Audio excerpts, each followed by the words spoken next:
Halo Sobat Matematika. Di era modern, data adalah mata uang baru. Memahami data tidak lagi cukup hanya dengan mencari rata-rata. Kita harus bisa menganalisis sebaran, risiko, dan memprediksi kejadian. Inilah inti dari statistik dan peluang lanjutan.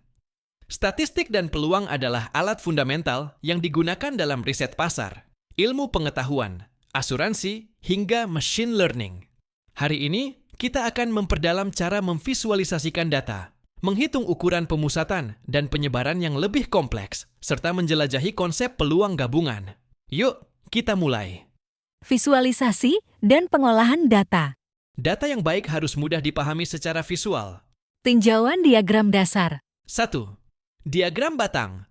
Efektif untuk membandingkan jumlah atau frekuensi antar kategori diskrit. 2. Diagram lingkaran. Digunakan untuk menunjukkan proporsi atau persentase dari keseluruhan. 100%. 3. Histogram. Mirip diagram batang, tetapi digunakan untuk data kontinu berupa rentang atau interval, di mana batang-batang saling berdempetan. Konsep data, frekuensi, dan distribusi. Data mentah perlu dikelompokkan ke dalam tabel distribusi frekuensi. Ini membantu kita mengatur data kontinu ke dalam kelas-kelas, C1, C2, dan seterusnya, dengan rentang yang sama.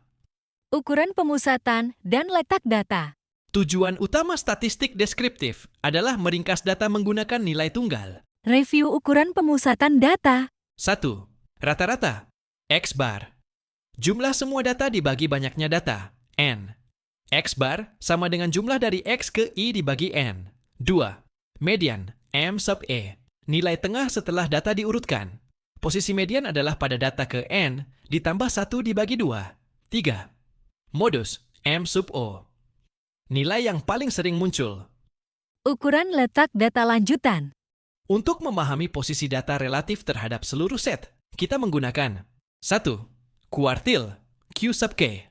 Membagi data menjadi 4 bagian yang sama. Q1, Q2, Q3. Q2 sama dengan median. 2. Desil, D sub K. Membagi data menjadi 10 bagian yang sama. 3. Persentil, P sub K. Membagi data menjadi 100 bagian yang sama. Posisi kuartil ke K untuk data tidak berkelompok ditemukan pada urutan ke K dikali N ditambah 1 dibagi 4. Statistik deskriptif lebih kompleks. Ukuran penyebaran. Ukuran pemusatan saja tidak cukup. Kita perlu tahu seberapa jauh data tersebar. Jangkauan dan simpangan. 1. Jangkauan J. Perbedaan antara nilai maksimum X sub maksimum dan minimum X sub minimum. J sama dengan X sub maksimum dikurangi X sub minimum. 2. Simpangan rata-rata SR. Rata-rata dari nilai mutlak deviasi setiap titik data dari rata-rata. Simpangan rata-rata ini memberikan ukuran penyebaran yang lebih kokoh. Varian dan simpangan baku. Ini adalah ukuran penyebaran yang paling penting karena mengukur deviasi rata-rata kuadrat dari rata-rata. 1. Varian sigma kuadrat. Rata-rata dari kuadrat selisih setiap data dengan rata-ratanya. Sigma kuadrat sama dengan jumlah dari X ke I dikurangi X bar, kuadrat dibagi N. 2.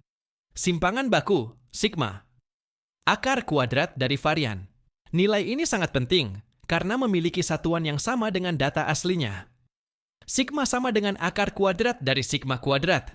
Konsep peluang lanjutan. Peluang adalah studi tentang kemungkinan terjadinya suatu peristiwa. Review peluang sederhana. Peluang suatu peristiwa A dihitung sebagai rasio antara jumlah hasil yang diinginkan, N dari A, dengan jumlah total kemungkinan hasil, N dari S. Peluang A sama dengan N dari A dibagi N dari S. Peluang gabungan dan bersyarat. Ketika kita memiliki dua peristiwa, A dan B, kita perlu melihat hubungan di antara keduanya. 1. Peluang gabungan, P dari A gabungan B. Peluang terjadinya peristiwa A atau peristiwa B. Jika saling lepas, tidak ada irisan. Peluang A gabungan B sama dengan peluang A ditambah peluang B. Jika tidak saling lepas, ada irisan. Peluang A gabungan B sama dengan peluang A ditambah peluang B dikurangi peluang A irisan B. 2. Peluang irisan, P dari A irisan B. Peluang terjadinya peristiwa A dan peristiwa B. Jika saling bebas, kejadian A tidak memengaruhi B. Peluang A irisan B sama dengan peluang A dikali peluang B. Jika tidak saling bebas, kejadian A memengaruhi B. Peluang A irisan B sama dengan peluang A dikali peluang B jika A terjadi. 3. Peluang bersyarat, P dari A jika B. Peluang terjadinya peristiwa A jika peristiwa B telah terjadi. Peluang A jika B sama dengan peluang A. Irisan B dibagi peluang B. Distribusi peluang diskrit pengenalan. Untuk serangkaian percobaan yang independen, kita menggunakan distribusi binomial. Distribusi ini menghitung peluang mendapatkan X keberhasilan dalam N kali percobaan, di mana setiap percobaan memiliki peluang keberhasilan P yang sama.